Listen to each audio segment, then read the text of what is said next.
Hello and welcome. In this video, I'll be guiding you through the process of setting up your personal classroom in BandLab Education. This lesson is designed to help educators create their first classroom in BandLab by following a few simple steps.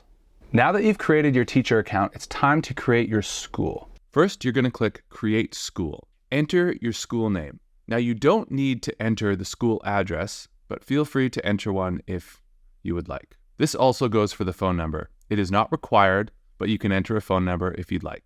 Click Create. Next, you're going to click Create Class. Enter in your classroom name and enter in a brief description of what your class is all about. You've now officially created your very first classroom within BandLab Education. Congratulations.